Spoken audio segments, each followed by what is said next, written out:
it's been a while and you're probably wondering how things have been since I completed my pharmacy residency. Was it worth it? Did I land the dream job? Well, stay tuned because you're about to find out.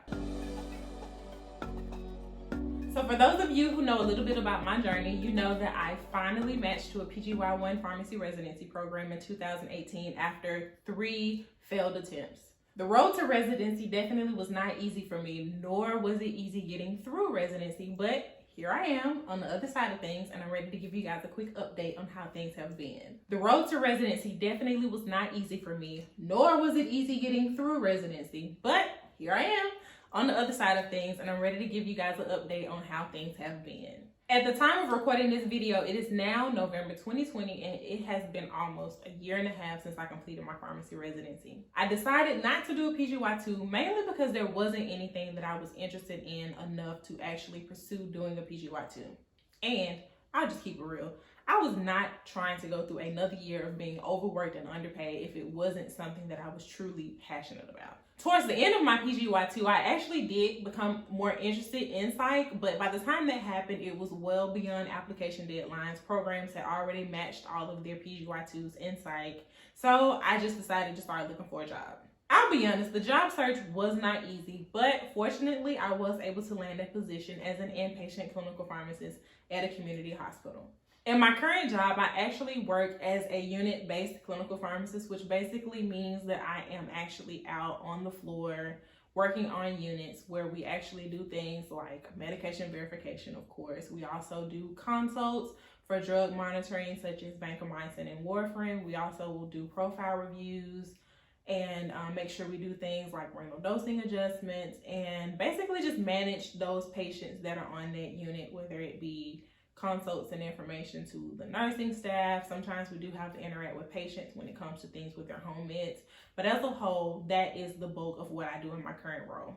The experience has been an interesting and challenging one because if you don't know, my PGY1 was more focused on ambulatory care and an outpatient setting. So being in a hospital in an acute and critical care setting definitely was a change of environment for me. And I'll be honest, initially I did feel very overwhelmed because there was a lot of things that was going on that I just wasn't exposed to during my residency. So I really had to do a lot of work on my own to make sure that I came up to speed with where I needed to be.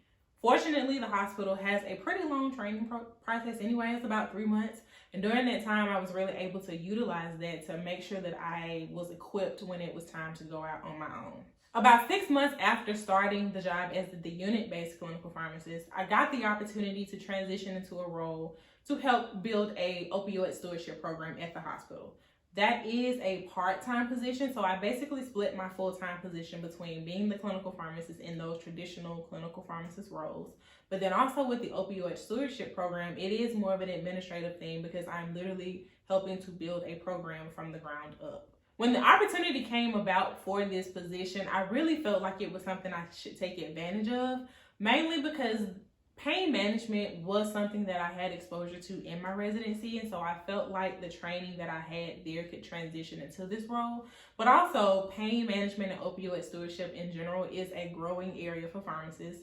Of course, if you are a pharmacist or a pharmacy student, you're definitely aware of the opioid epidemic that we're in right now. And because of that, there are a lot of opportunities for pharmacists to have an impact, and it's a growing area for us. Plus, for me specifically, seeing the fact that they were actually willing to give me the opportunity and I did not do a PGY2 in pain management, it was a no-brainer for me. It's been an interesting journey thus far. Of course, with anything new, it comes with its own set of challenges, but it has been great to really be a part of something that is growing from the ground up, building relationships with other people within the organization, also just really coming up with ideas that can then be implemented and set in a way where it will function outside of me has really been great. So now that I've given you guys a quick update on what I do in my new job, I also want to take a moment to just really reflect on the journey to get here and let you guys know how I feel and just bring it all together because it's really been a lot over the last few years to really get to this point. As I sit here and reflect on my career journey, I'll be honest with you, nothing about this process has looked like what I thought it would or what I wanted it to be. But I am grateful for everything that has occurred over the last few years. I have grown tremendously as a pharmacist, but also as a person. So I do believe that everything happens for a reason and in God's perfect timing. So with that all being said, what have I learned throughout this process? The first thing is be ready to work, because residency is not easy. Of course, for many of you, the journey to residency, if you match right out of pharmacy school, may not be as challenging because you're still fresh coming out of being in that learning environment. A lot of things are still new on your mind. But for me, I had been out of school 4 years by the time I went to residency. So it was a huge transition to get back in that mindset of study mode. But then also the adjustment of now not being the sole decision maker, because you have preceptors that you have to answer to and have to get their advice and feedback on. And of course, I was there to learn, so I wanted to do that. But it still was an adjustment to not really actually be the one calling the shot, so to speak.